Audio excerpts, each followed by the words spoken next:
for people here who look at how intergenerational living, community living can be implemented, and what the situation, the status quo is in Switzerland. Is it the baby boomers, as was mentioned? Are the initiators, the municipalities, the cities, the policymakers maybe? Who is in charge of bringing up the topic and implementing it? In the middle we have Eva Herzog. She's president of Wohnbaugenossenschaften Schweiz. And of course, she's also member of the Council of States for the canton of Basel-Stadt. And she was also a councillor in Basel-Stadt for a long time, overseeing the Department of Finances. So she was very involved with construction, building and finances.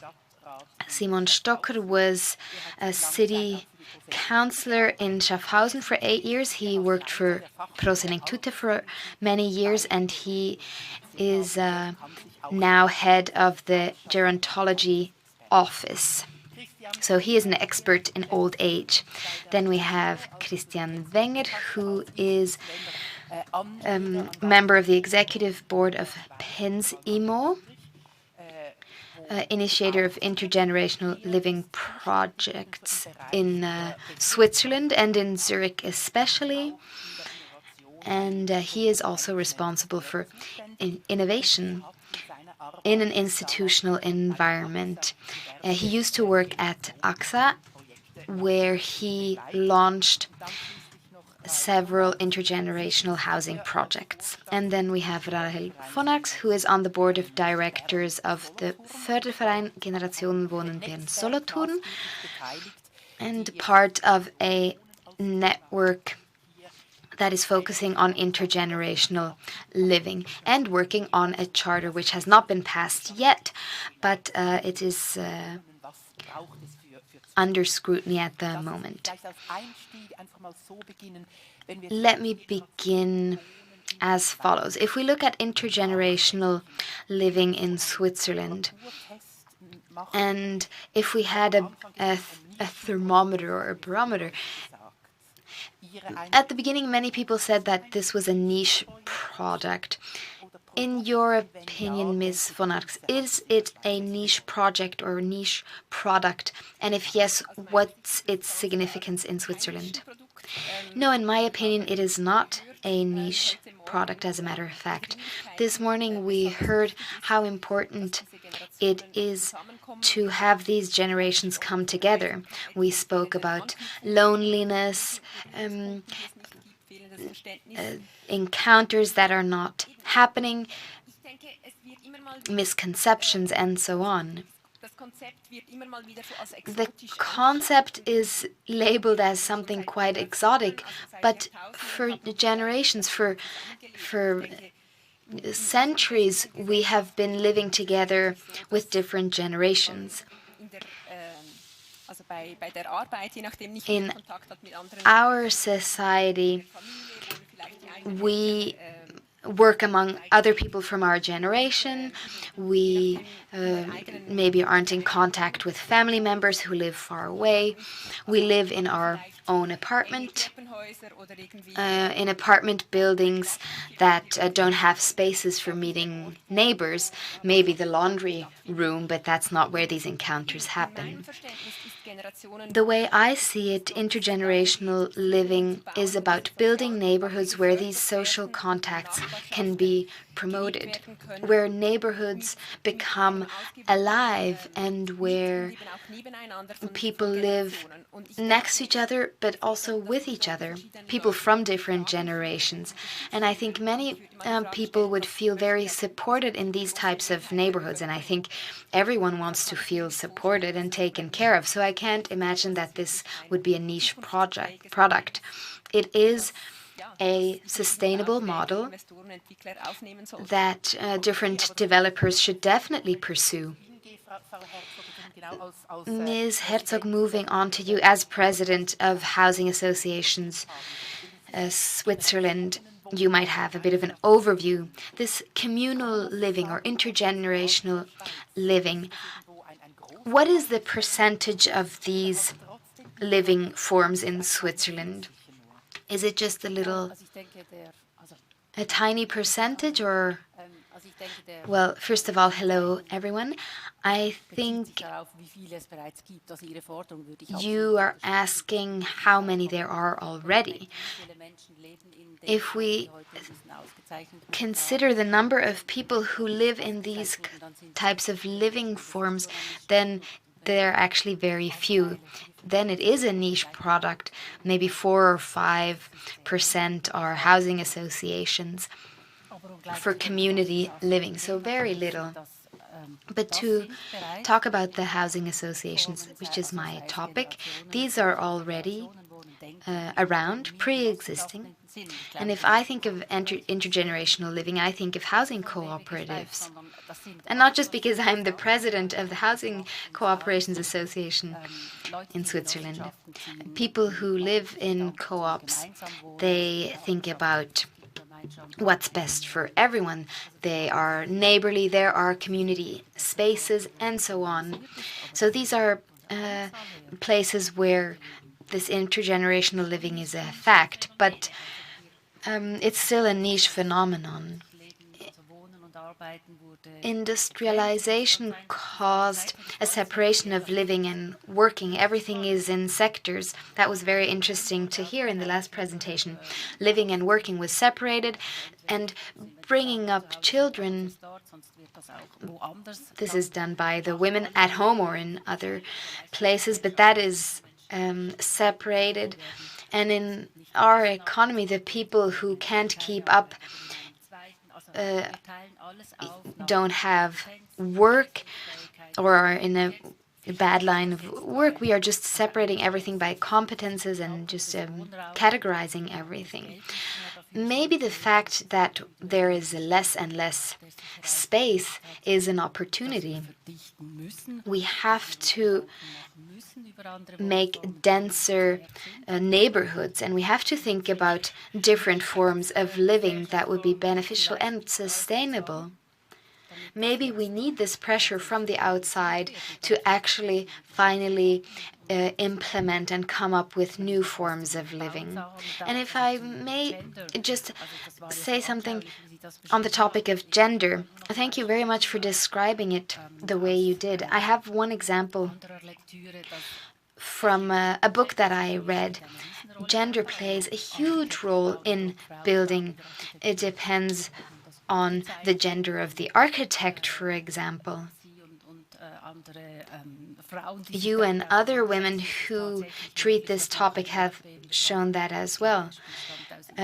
There's one example from India where there was an earthquake and new apartments were built, and these apartments didn't have kitchens because they were developed by male architects, and it had to be quick, and they forgot about the kitchens. And this example just goes to show that both genders, men and women, have to be included and have to have their say. Very interesting. Rahel von Arx said, yes, it's a niche product, but it has a future. And Eva Herzog, I think what I hear is that there's a lot of potential, especially because of the crises we are facing today. So intergenerational living could be a kind of solution for the problems that we are facing. Christian Wenger, you are here as a representative of Pensimo. You are an investor, and you have to take care of the financial side.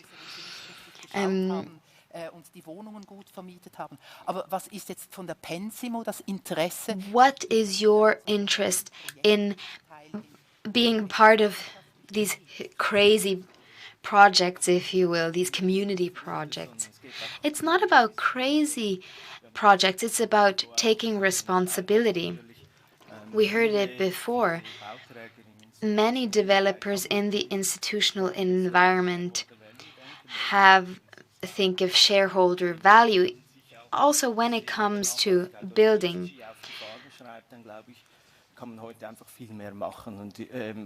But I think there are so many more options today, and Pensimo wants to be mindful of space and find creative solutions for how people will be living. And there are many examples. I come across a specific conflict, often the conflict between the housing associations and the institutional developers.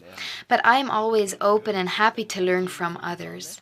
We've heard that this is a topic that is important to all of us and that affects all of us. There is so much potential. In the last recent years, we realized many projects that actually touch on this topic. And is it worth it for Pensimo because it's a slower process, because everyone is participating, and in the end you have to make sure that it's worthwhile and rewarding? Well, we don't know yet because they're still very new, but for example, we have old neighborhoods that were constructed in a certain way, and in the end it turned out differently than they thought. So we don't really know how things are going to go. But if you're willing to go that step, you will realize that the risk is actually not that big. You just need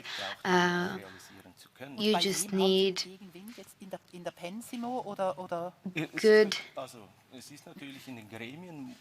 You need to argue well, you need to reason well, and explain why it's sensible and reasonable to make neighborhoods differently than other might be constructing neighborhoods. Why do we welcome our neighbors in our new neighborhoods? Why aren't we going for exclusive architecture, but rather inclusive architecture? But in the end, it's also about the management of these spaces. This is also a field that's changing. The role model of management of the spaces is not the same anymore. It's different than it was 20 years ago, and that, of course, also leads to different challenges. And it's important that while working on the conception of these projects, you keep that in mind. Mr. Stocker, I introduced you as an old age expert. We're now speaking about intergenerational living, maybe multi-generational living. Ms. Pedig said that maybe the older generation should be the one initiating these projects. Do you think that it should be more of an old age, multi-generational living? I would like to give you an example from Schaffhausen, where I am from. You might not hear it now when I speak High German, but I am from there, and there are wonderful municipalities, Gechingen, Neuenkirch, tiny municipalities with 1,000 inhabitants. And most people there say, I would like to grow old, maybe in a cheap apartment near other elderly people, or maybe near some children, but I don't want to live in a cooperation. I want my own environment around me, the ones that I know. But before you have an idea, you have to think about how can I get the mayor of Gechlingen to realize what is possible when it comes to housing for the elderly. In cities, yes, people are maybe more open, but there are so many municipalities in Switzerland, rural communities, that have a different way of thinking. elderly people may want to grow older in a mixed environment, but it doesn't always have to be coordinated or organized. Many elderly people actually also say, I don't want to be around old people because I don't want to deal with old people. And that comes from the mouth of an 85-year-old. So we have to invest in communities and ask the elderly from these municipalities what they want, what they are looking for their retirement, and then help the municipality come up with a project. So you think that we should focus on the smaller municipalities and then ask the elderly people there how they want to live, and then the result would be intergenerational living? Yes, that's my hypothesis. And also, intergenerational living doesn't have to be implemented in the same way. It doesn't have to be an organized neighborhood. Plus, it also includes barrier-free access for wheelchairs and walkers, but also for strollers and baby carriages. And if we include that, then everything becomes more inclusive automatically. What is your experience? If it's barrier-free, it's already intergenerational or multi-generational? I was thinking about that just a second ago. You said that intergenerational living is a niche product. The GDI published some research, and they looked at how people who live together or near each other want to meet, and it showed that only very few people actually want contact with their neighbors.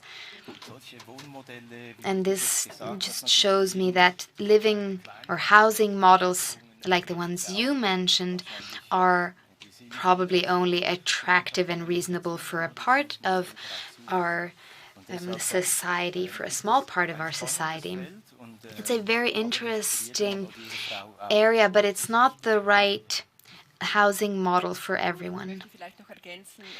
I would like to add one thing. I think it takes a lot more than a barrier-free construction and architecture. Many things have to be kept in mind in the planning stages already and in the implementation stages. It's about promoting, fostering intergenerational relationships and also keeping in mind the needs of people in different stages of life. We know, for example, when you rent out new buildings, families love those, and families apply online right away for new apartments. And the elderly take longer because it might be their last apartment before and we have to keep that in mind. And how can you keep that in mind? How can you be respectful of that? Well, for example, by organizing events for maybe older people, or having the process of renting out or choosing tenants be a little longer, or maybe putting certain apartments aside for the elderly. So it's a more significant decision for the elderly to move into a new apartment because it might be their last apartment. That's what you're saying. Yes, and that has to be kept in mind. And then when you are renting out these apartments for the first time, or whether it's the first time or not, you could make sure that the tenants are from different stages of life. That doesn't happen on its own. You have to make sure that you choose different tenants.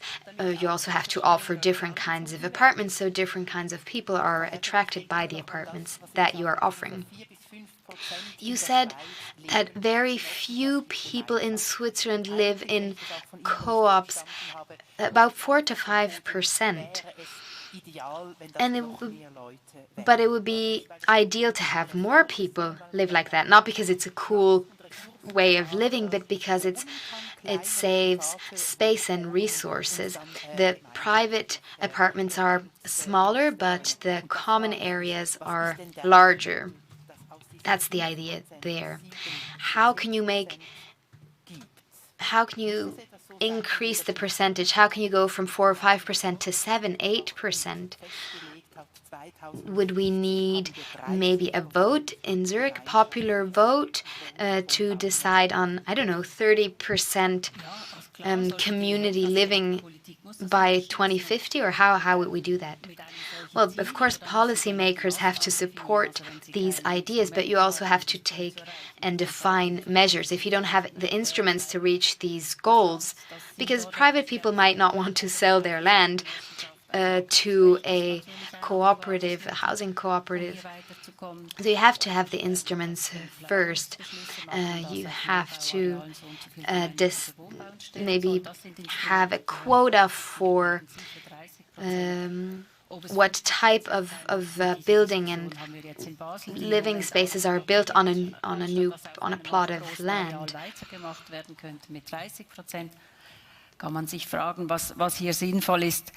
So we have to ask ourselves what's reasonable. In Basel, we always, well, during my time in the government council, we looked to Zurich and compared ourselves to Zurich and looked how much more land Zurich had for non-profit housing. And then we worked on increasing our number. We didn't sell land. We stopped selling land and just gave people building rights for the land. So having politics involved is important. And just a comment on something that was said before. I understand that not everyone wants to live in this organized form of intergenerational living. You don't want anyone to tell you how to live. You might want to live in a multi-family house. You might want your apartment and maybe have just chance encounters and not be close with your neighbors, and that has to be respected. But barrier-free architecture is not a ridiculous idea. It's very important because that enables different generations to be able to live in this house. And then before people might think that they don't want to live in collective or community housing, but we worked with other institutions and said that people who are living on their own in a 4-room apartment, which is very cheap for them because the rent hasn't gone up in the last 30 years. For them, moving to a 2-room apartment is actually expensive, so they want to stay where they are. And before we use negative tactics, if you will, saying that a person can't live in an apartment with that many rooms if it's only one person.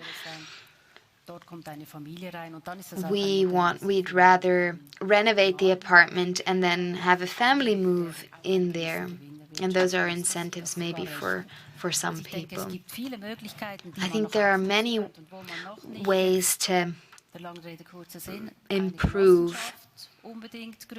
And it doesn't necessarily have to be a housing cooperative that is founded.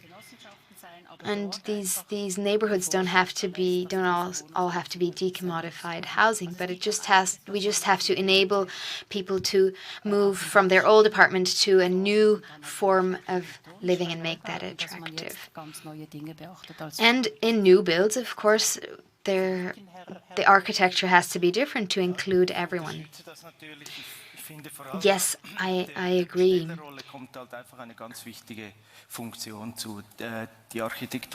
And I think dort ist es einfach wichtig, dass diese Dinge frühzeitig und richtig formuliert werden. Und wenn man das frühzeitig plant, the demand is important there, and the demand side. If we do it right, then it won't become more expensive. So whether we have wooden benches or concrete benches, it doesn't have to be more expensive if we have a good concept. But we have to think of everything early enough. We have to write everything down. We have to be aware of all aspects and then act accordingly, also regarding the architecture. Just one more comment. Housing cooperatives had a negative connotation before, but of course they are very diverse regarding what they offer, how people can live, and so on. So I don't want this negative image to stick in your heads. That is absolutely not the case. They are very, very diverse and include many different forms of living and housing. I was also surprised when Mr. Stocker said that gemeinschaftlichen Wohnen oder Generationenwohnen auf der einen Seite irgendwie Vorschusslorbeeren und and intergenerational living, for example, is being praised and everything, but other people have a lot of prejudice and feel like they are forced to live that way. In Winterthur there is a neighborhood, Vogelsang, and they said that they have so many community spaces that their guests feel like it's an all-inclusive resort. There are guest rooms, there are playgrounds, community rooms, and so on. Everything is taken care of. What I just would like to mention, something that the city and small towns have in common is that people want to meet, maybe play card games or go to art exhibitions and so on. Maybe the interests are different, but everyone wants to have spaces where they can meet other people. And when we talk about new neighborhoods with decommodified housing, we don't just want this to be to benefit the 40 people who live there, but to benefit the entire town. And that's something that housing cooperatives can offer. And then there are many urban rural municipalities, for example, Gechlingen that I mentioned before. And the mayor he knows there's a building that belongs to the municipality, but he doesn't know what to do with it. He thinks, I'll do something with old people, but what? And then we were able to explain to him, because his biggest fear was that it would be expensive, that the municipality would go into debt because of it. But we were able to explain to him that that the municipality doesn't have to invest that much, a little bit of course, but not too much, and have people from the community to contribute their know-how and get involved. Because we have a lot of elderly people who are very well educated and that can take on a role and become involved. And then there is a project for everyone. Some just want a cheaper apartment and others want community living. And that's not a bad thing. if it means that through that we have lively neighborhoods and with intergenerational housing. It is an opportunity for people of all generations to create cheaper living space, but also places where people can meet. And this adds value in rural areas.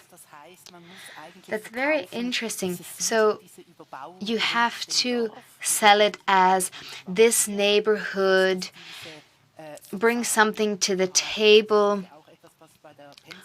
or helps benefit the entire municipality, not just the people who live there. I would like to give you another example. It's a little older. It's a project that I implemented in Gattikon on Lake Zurich. And it was about a neighborhood from the 70s, which had different housing opportunities, and we wanted to improve it. And we were thinking about how to bring this kind of housing and living to a smaller community or smaller municipality. And we had a wonderful experience. We looked at what kinds of people lived in these apartments. We wrote to many elderly residents and asked them about the intergenerational living project. And luckily, 2 of these people could be convinced to leave their large apartments and move into the generational living project. And of course, the conditions were the same as the ones they had had before in their larger apartments. Let's start the last round. We started today's conference with a definition of intergenerational living. My question now is intergenerational living generally cooperative living? Is that the most sustainable way of doing it? I don't think so. Of course, it is in the DNA of housing cooperatives to have solidarity as a focus in their projects. But it's not always the same. There's a lot of expertise in housing cooperatives. They know how to construct community spaces, what to do, and so on. But there is a lot of potential on the institutional side as well to get involved. Just go for it. It doesn't mean that the quality decreases. Yes, it's a community project, basically. Institutions could be just as interested as cooperatives. We all have to contribute. We know that society is changing and we have to react to it. And these projects are answers to this change that we're witnessing. And if we have these projects and implement them, then we're on the right track. And I think just living next to each other but not with each other is a thing of the past. But you at Pensimo are looking toward cooperatives and have them as role models, don't you? Of course, yeah, we exchange ideas and so on. We also looked to other countries. In Vienna, for example, there are some excellent projects, and also in Switzerland with the co-ops. Of course, we have a lot of great role models that we can learn from when it comes to these projects. So we are learning that intergenerational living is not the same as living in a housing cooperative, but they have a lot in common. Could there be closer cooperation between the housing co-ops and the institutions? Absolutely. We have done some great work, we can say that, of course, but there is still a lot to do. And that's why I would be happy to see others get involved as well. Living space, but having cheap, affordable living space and good community spaces, that is just a thing that co-ops have.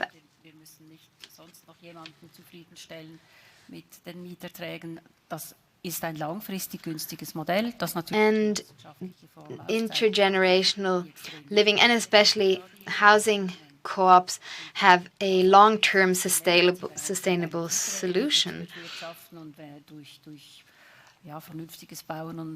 If we construct responsibly and sustainably and reduce space, densify, then of course we can get to a similar level, but here the co-ops are just way ahead of us.